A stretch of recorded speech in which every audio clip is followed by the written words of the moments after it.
Estimado doctor Rodrigo Varela, somos el grupo número 3 y previa a la sustentación del alegato ante la Corte Interamericana de Derechos Humanos, me permito realizar un resumen del caso que se nos ha asignado. En esta ocasión es el caso hipotético de la señora Julia Mendoza y otros versus el Estado de Mequinez.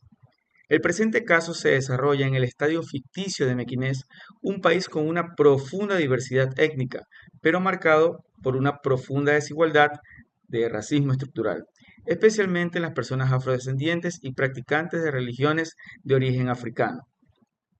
A pesar de contar con normas que prohíben la discriminación, en la práctica existen altos niveles de intolerancia religiosa, falta de acceso a la justicia y decisiones judiciales que se ven influenciadas por los prejuicios.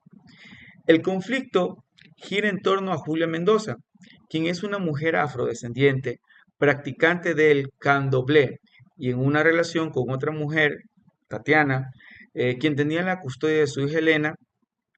El padre de esta niña denunció ante el Consejo de la Niñez alegando maltrato, influencia negativa por su religión y orientación sexual, afectando de esa manera el desarrollo de la menor.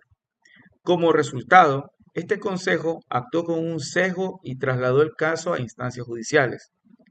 Un juez de primera instancia retiró la custodia a Julia, basándose en prejuicios sobre su orientación sexual, su religión y la idea de una familia tradicional.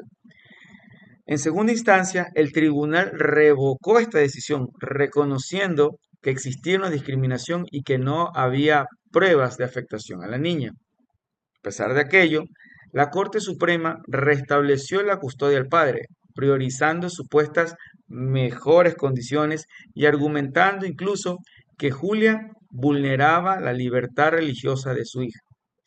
Ante todo esto, Julia y Tatiana acudieron al Sistema Interamericano de Derechos Humanos.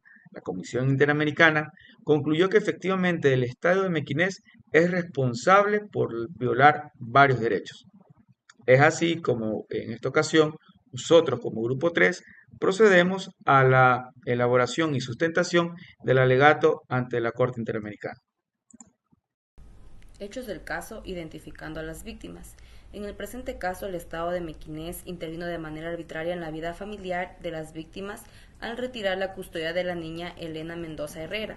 Esta decisión se basó en prejuicios relacionados con la religión de matriz africana practicada por su madre, su orientación sexual y un modelo de familia considerado no tradicional. La señora Julia Mendoza tenía la custodia de su hija y la educaba conforme a su religión.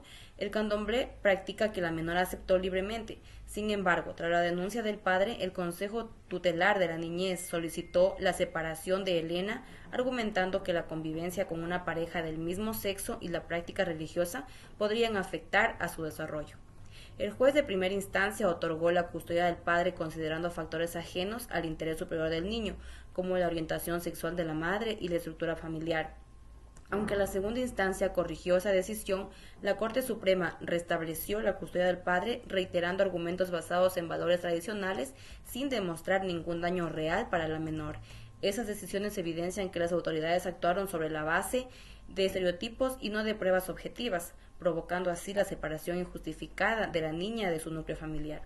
Derechos vulnerados. El Estado de Mequinez vulneró varios derechos reconocidos en la Convención Americana sobre Derechos Humanos. En primer lugar, se violó el derecho a la libertad de conciencia y religión establecido en el artículo 12, ya que la práctica de candomblé fue utilizada como argumento para limitar la custodia, constituyendo una injerencia indebida en la vida religiosa de las víctimas.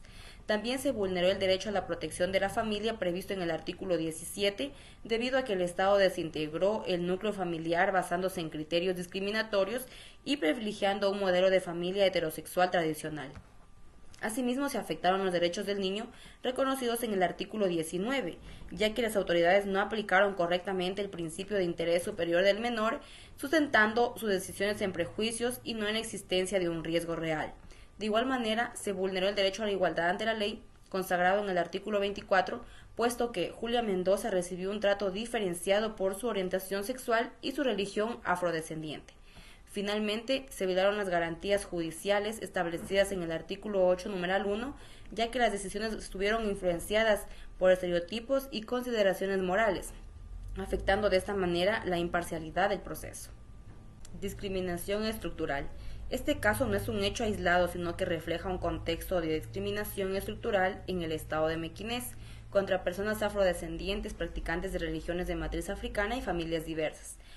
Las actuaciones del Consejo Tutelar y de las autoridades judiciales muestran la existencia de prejuicios institucionales que consideran la homoparentalidad y las religiones afrodescendientes como incompatibles con el desarrollo de la niñez.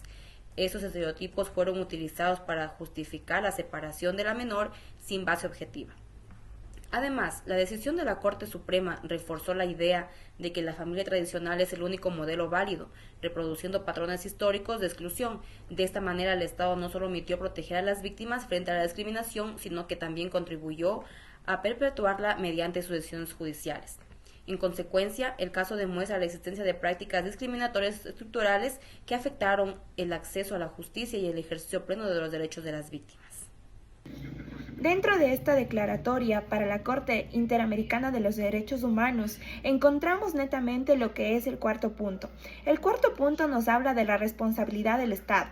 En este caso se sabe que el Estado netamente incurre en responsabilidad internacional al permitir que sus órganos actúen como una base en prejuicios y estereotipos, afectando directamente los derechos de las víctimas. Además, se sabe que las decisiones judiciales no fueron netamente imparciales, ya que consideraron la orientación sexual y la religión de la señora Julia como factores negativos, vulnerando el principio de igualdad y la no discriminación, como se sabe netamente. Además, el Estado incurrió en su deber o incumplió netamente su deber de garantizar los derechos sin discriminación y de actuar con debida diligencia, pues netamente no previno ni corrigió sus prácticas, sino que a su vez se produjo a través de sus instituciones propias.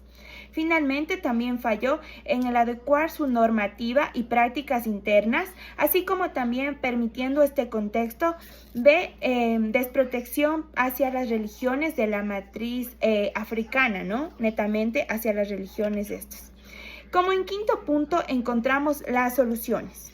¿Qué se solicitó a la Corte netamente? Encontramos 4 puntos importantes. El primero es que se solicita netamente declarar la responsabilidad internacional del Estado. Como segundo punto encontramos ordenar la reinstitución de los derechos y el vínculo familiar. En tercer punto, disponer reparaciones integrales, tanto económicas como psicológicas. Y en cuarto punto encontramos establecer garantías de no repetición, incluyendo capacitación y políticas contra la discriminación, ¿sí? Netamente lo que engloba es la discriminación, tanto religiosa como racial y este tipo que se discrepa, ¿no? Como en conclusión podemos dar a manera pronta y a manera breve dentro de nuestro equipo de trabajo, el grupo número 3, que este caso evidencia la discriminación netamente de manera estructural, que no puede ser tolerada en sí, ¿no?